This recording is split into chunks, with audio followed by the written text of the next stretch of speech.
Hey everyone, I'm Jack Fossett, and today we are going to shoot out two different speakers in the Fender 57 Custom Champ. We're going to put an Alnico speaker versus a ceramic speaker. These are by Jupiter. Please remember to like, share, and subscribe, and I hope you enjoy.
All right, so you've just heard a couple tones there. You've just heard kind of an edge of breakup, clean-ish tone, and then a mid-breakup tone. It's, pretty overdriven at that point. So it's an overdriven tone, but not fully wide open.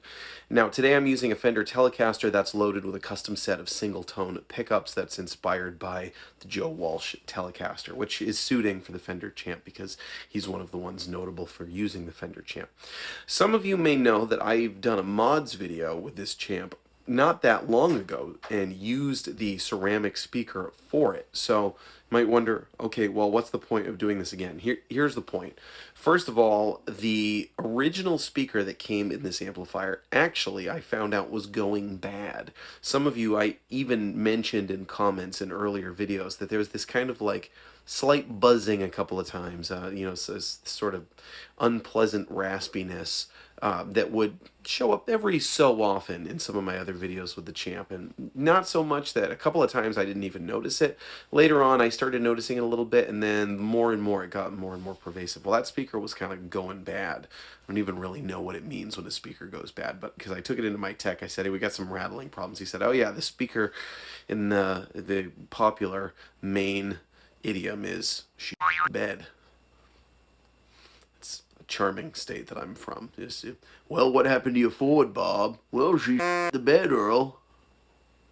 Anyway, the speaker went bad, and I also knew, kind of through the grapevine of people that I'm in touch with, that the speaker, even though it was an Alnico speaker that came stock in that custom Champ, not actually the best speaker out there. Certainly an Alnico speaker is generally regarded as, I don't know if you'd regard it as higher. They're certainly more expensive than a ceramic speaker, but it really wasn't a great speaker. So even though I shot out the Jupiter ceramic with the stock Alnico speaker, this one is also being by Jupiter is much more on par with. These two speakers, quality-wise, are equal to each other. The other thing is that in that video I also went back and forth between the stock 12AY7 and a 12AX7, which makes a big difference in this amp. This time I've just stuck with a 12AX7, which is more output, more gain, and more the classic Champ tone. The 12AY7 works too. It's a great sound for this amp, but it's a little bit lower output, a little bit lower gain.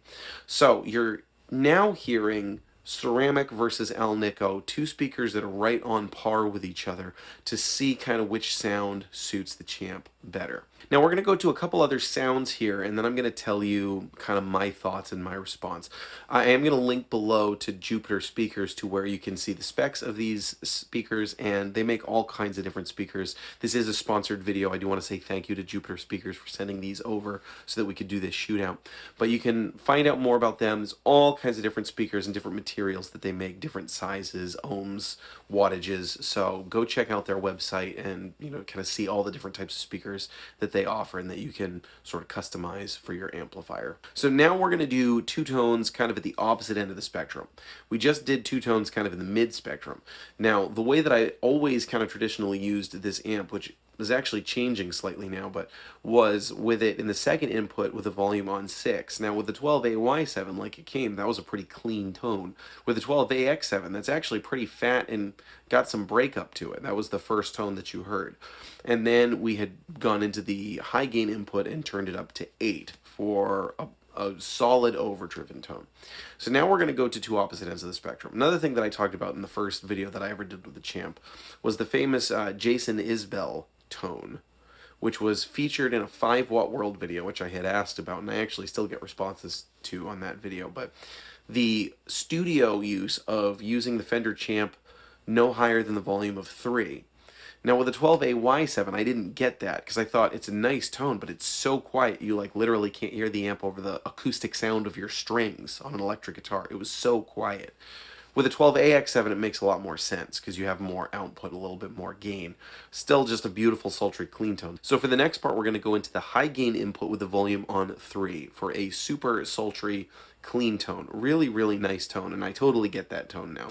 And then we're going to turn it all the way up. The classic 1970s in the studio, crank it to the best way I heard it described from one of my followers was it's like the EQ all collapses into the mid-range and you just get this really solid mid-rangey signal.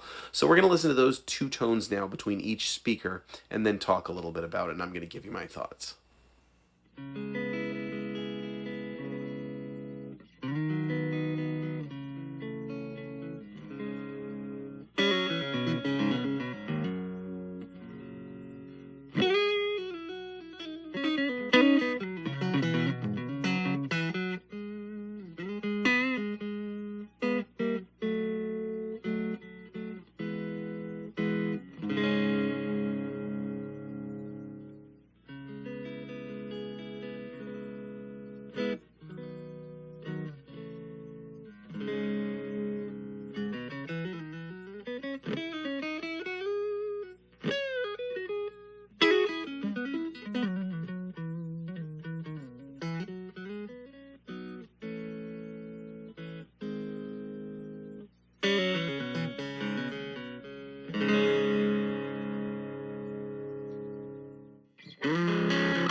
All right, so here's what I think.